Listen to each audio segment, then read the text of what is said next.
നമസ്കാരം. ഗ്രാമോച്ച വാർത്തകളിലേക്ക് സ്വാഗതം. നാട്ടിക ചെമ്പിപ്പറമ്പിൽ ശ്രീ ഭഗവതി ക്ഷേത്രത്തിൽ അഷ്ടബന്ധ നവീകരണ കലശവും ശതകലശാഭിഷേകവും മെയ് 4 മുതൽ 10 വരെ.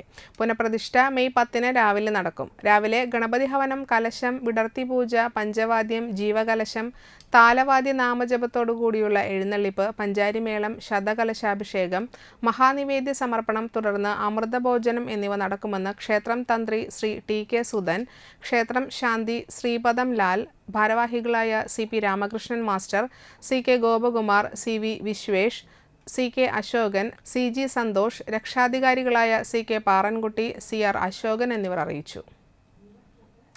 ഹരിതമിഷന്റെ ആഭിമുഖ്യത്തിൽ നീലക്കുറിഞ്ഞി ജൈവ വൈവിധ്യ പഠനോത്സവത്തിന്റെ ഭാഗമായി ക്വിസ് മത്സരം തളിക്കുളം BRCയിൽ വെച്ച് സംഘടിപ്പിച്ചു.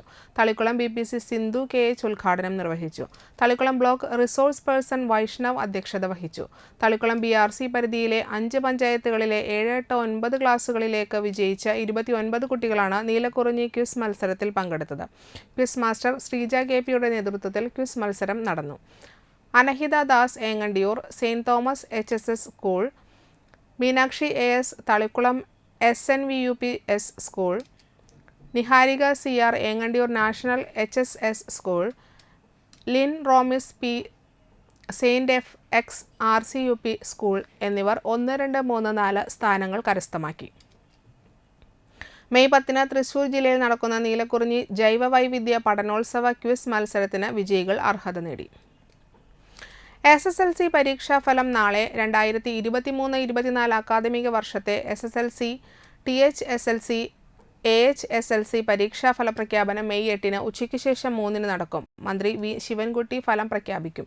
കഴിഞ്ഞ വർഷം മെയ് 19 ഫലപ്രഖ്യാപനം നടത്തിയത്. വെബ്സൈറ്റുകളിലും PRD ലൈവ് മൊബൈൽ ആപ്പിലും ഫലം ലഭ്യമാകും. 2023-24 അക്കാദമിക വർഷത്തെ 2ാം വർഷ ഹയർ സെക്കൻഡറി ഫലപ്രഖ്യാപനവും വൊക്കേഷണൽ ഹയർ സെക്കൻഡറി പരീക്ഷാ ഫലപ്രഖ്യാപനവും മെയ് 9 നടത്തും. ഉച്ചയ്ക്ക് ശേഷം 3 മണിക്കാണ് പ്രഖ്യാപനം. സർക്കാർ സ്വാശ്രയ കോളേജുകളിൽ MCA പ്രവേശനം. കേരളത്തിലെ സർക്കാർ സ്വാശ്രയ കോളേജുകളിലേക്ക് 2024-25 അധ്യയന വർഷത്തെ master of computer application regular പ്രവേശനത്തിന് അപേക്ഷിക്കാം. ഏതെങ്കിലും വിഷയത്തിൽ ബിരുദം, മാത്തമാറ്റിക്സ് ഒരു വിഷയമായി +2 തലത്തിലോ അഥവാ ബിരുദ തലത്തിലോ പഠിച്ചിട്ടുള്ളത് അഭികാമ്യം. മാത്തമാറ്റിക്സ്, കമ്പ്യൂട്ടർ പഠിക്കാത്തവർ യൂണിവേഴ്സിറ്റി, കോളേജ് തലത്തിൽ നിർദ്ദേശിക്കുന്ന ഒരു ബ്രിഡ്ജ് കോഴ്സിൽ യോഗ്യത നേടേണ്ടതായി വരും. പ്രവേശന പരീക്ഷയുണ്ട്. പ്രവേശന പരീക്ഷയ്ക്ക് ലഭിക്കുന്ന റാങ്ക് ലിസ്റ്റിന്റെ അടിസ്ഥാനത്തിലാണ് ഈ കോഴ്സിലേക്കുള്ള പ്രവേശനം നടത്തുന്നത്. വൈദ്യുതി ഉപയോഗം സഹകരണം തുടരണം. ഉപയോഗം വർദ്ധിച്ചതിനെ തുടർന്ന് സംസ്ഥാനത്തെ വൈദ്യുതി മേഖലയ്ക്കുണ്ടായ പ്രതിസന്ധി പരിഹരിക്കാൻ ശ്രമം തുടരുന്നു. KSEBയുടെ കൺട്രോൾ റൂം പ്രവർത്തിച്ചു തുടങ്ങി. പൊതുജനങ്ങളുടെ സഹകരണത്തോടെ പ്രതിസന്ധി തരണം ചെയ്ത് മുന്നോട്ടു പോകാനാണ് KSEBയുടെ തീരുമാനം. KSEB നിയന്ത്രണത്തിലുള്ള അണക്കെട്ടുകളിൽ സംഭരണശേഷിയുടെ 32% വെള്ളമാണ് ഉള്ളത്. ഇടുക്കിയിൽ ഇത് 34.50%. കേരളത്തിലെ വേനലിന് ആശ്വാസമായി മഴയെത്തും. ഈ ആഴ്ച വേനൽ മഴ കനക്കുന്നുവെന്നാണ് കാലാവസ്ഥാ പ്രവചനം. മെയ് 10 വരെ സംസ്ഥാനത്ത് എല്ലാ ദിവസങ്ങളിലും മഴ സാധ്യതയെന്ന് മുന്നറിയിപ്പുണ്ട്. ഇതുപ്രകാരം ഇന്ന് കാസർഗോഡ് ഒഴികെ 13 ജില്ലകളിൽ മഴ സാധ്യതയുണ്ട്. ഇതിൽ തന്നെ 2 ദിവസങ്ങളിലായി 3 ജില്ലകളിൽ യെല്ലോ അലേർട്ടും പ്രഖ്യാപിച്ചിട്ടുണ്ട്. 9-ാം തീയതി മലപ്പുറം, വയനാട് ജില്ലകളിലും 10-ാം തീയതി ഇടുക്കി ജില്ലയിലുമാണ് യെല്ലോ അലേർട്ടും പ്രഖ്യാപിച്ചിരിക്കുന്നത്. ഇതോടെ വാർത്തകൾ സമാപിച്ചു. നമസ്കാരം.